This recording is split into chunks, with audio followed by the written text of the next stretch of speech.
Assalamualaikum warahmatullahi wabarakatuh. Perkenalkan, nama saya Nasya Alifah Hairani dengan NIM 250 50 10 10 9. Saya berasal dari kelas KM 103 dengan dosen pengampu Indrati Asyariri S.Hum M.Hum dengan dosen pengampu mata kuliah ICT Literasi. Bab 1. Pendahuluan. Latar belakang masalah. Dalam beberapa tahun terakhir, perkembangan teknologi digital terasa semakin cepat dan dekat dengan kehidupan sehari-hari. Hal ini tidak terlepas dari perkembangan teknologi telepon seluler.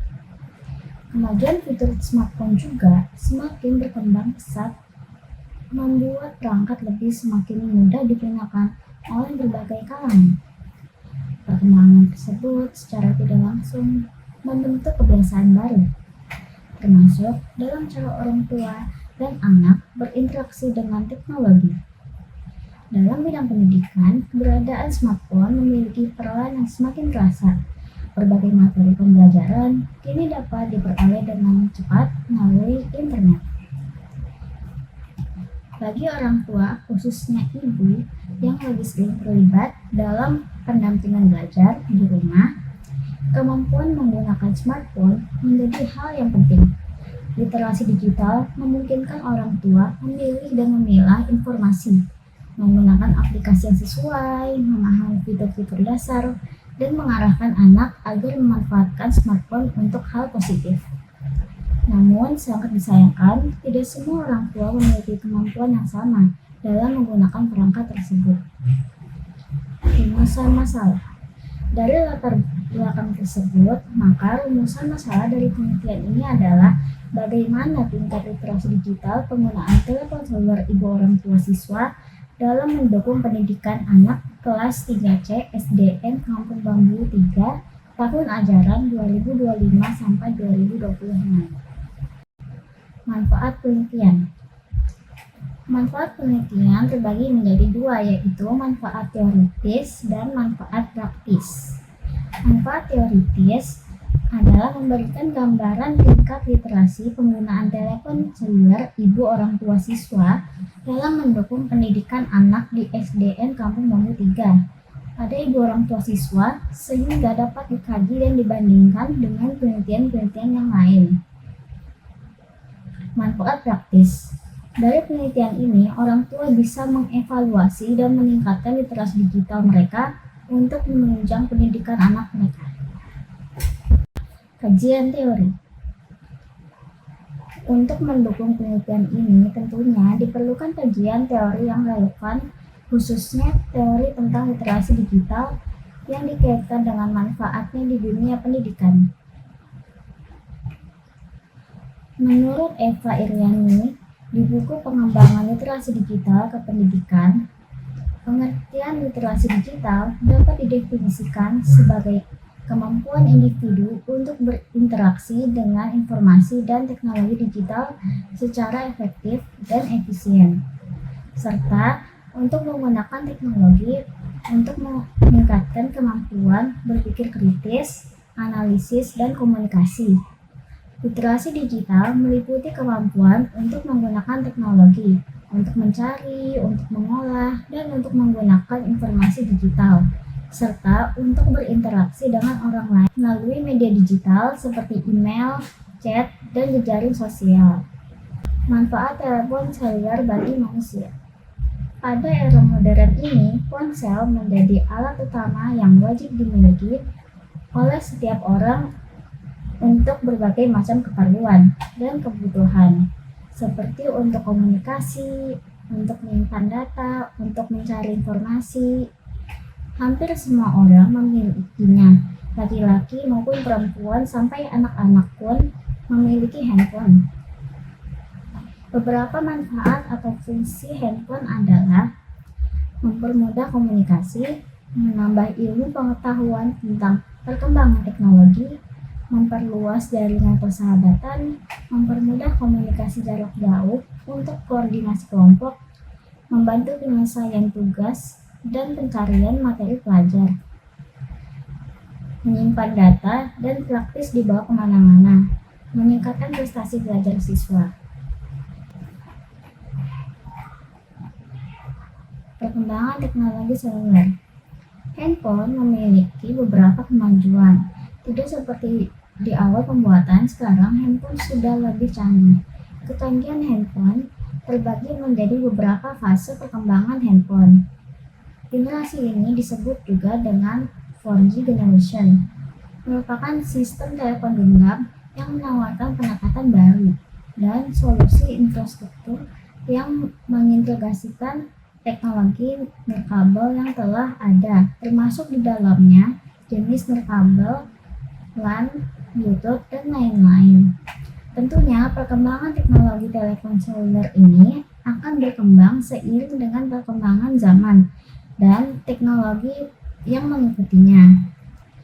Seperti perkembangan jaringan saat ini yang akan menapaki ke jaringan 5G, atau juga seiring dengan perkembangan zaman hardware seperti teknologi chip ataupun prosesor.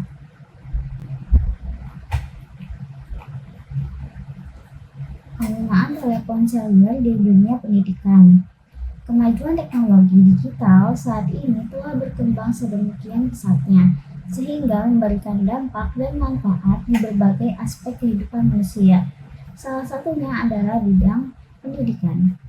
Dalam konteks pendidikan, literasi digital diperlukan untuk mempersiapkan siswa dan juga orang tua untuk beradaptasi dengan teknologi yang semakin kompleks dan untuk menggunakan teknologi meningkatkan kemampuan belajar dan komunikasi.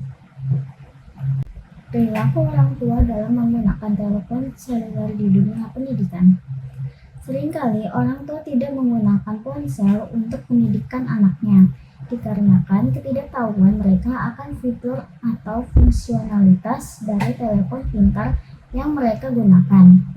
Atau orang tua hanya berfokus pada apa yang mereka sukai dari fitur atau konten yang disediakan oleh telepon seluler tersebut. Menurut Titi Sugiyarti, mengutip dari Van Rates dan Davis, menjelaskan bahwa niat seseorang untuk menggunakan teknologi ditentukan oleh dua faktor, yaitu 1. Persepsi manfaat merupakan tingkatan keyakinan individu bahwa menggunakan teknologi akan meningkatkan kinerjanya. 2. Kemudahan penggunaan, yaitu sejauh mana orang percaya bahwa menggunakan teknologi akan meningkatkan kinerjanya dan lebih mudah untuk bekerja. Penelitian terdahulu yang relevan. Usman 2018. Penggunaan metode keterampilan proses untuk peningkatan aktivitas dan hasil belajar bahasa Indonesia melalui telepon seluler kelas 5 SD Negeri 02 Kundur. Jenis penelitian ini adalah penelitian tindakan kelas. Hasil penelitian ini adalah dari awal sampai 2 siklus, yaitu prasiklus dan pada skor rata-rata 74,44, siklus 1 yaitu 74,11 dan siklus 2 meningkat menjadi 80,44. Bab 3. Metode penelitian. Metode penelitian. Jenis dan pendekatan penelitian. Jenis penelitian yang penulis gunakan untuk penelitian ini adalah penelitian yang bersifat kuantitatif, khususnya penelitian yang bersifat kuantitatif deskriptif.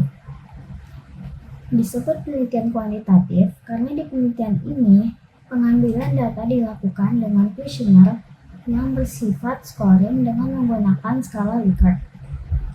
Scoring inilah yang merubah jawaban yang bersifat kuantitatif menjadi numerik ataupun kuantitatif. Ini disebut kuantifikasi data. Hasil dari kuantifikasi data tersebut akan dianalisa dengan statistik deskriptif. Statistik deskriptif, hasil analisanya lebih banyak berupa persentase, proses, dan hasil suatu fenomena disajikan dalam bentuk tabel, kurva, grafik, histogram, frekuensi, mean, median, dan sebagainya. Inilah landasan kenapa penelitian ini disebut sebagai penelitian kuantitatif deskriptif. Lokasi dan waktu penelitian. Penelitian ini berlokasi di SDN Kampung Bambu 3, Kelurahan Bojonangka, Kecamatan Kelapa II, Kabupaten Tangerang, atau tempat tinggal ibu orang tua siswa kelas 3C. Waktu penelitian dilakukan dari bulan Desember tahun 2025 hingga Januari tahun 2026. Sumber data dari penelitian ini hanya bersumber pada data primer, yaitu pada ibu orang tua siswa kelas 3C di SDN Kampung Bambu 3. Subjek dan objek penelitian. Untuk penelitian ini dibatasi pada ibu orang tua siswa kelas 3C SDN Kampung Bambu 3. Objek dari penelitian ini adalah tingkat literasi penggunaan telepon seluler dalam mendukung pendidikan anak.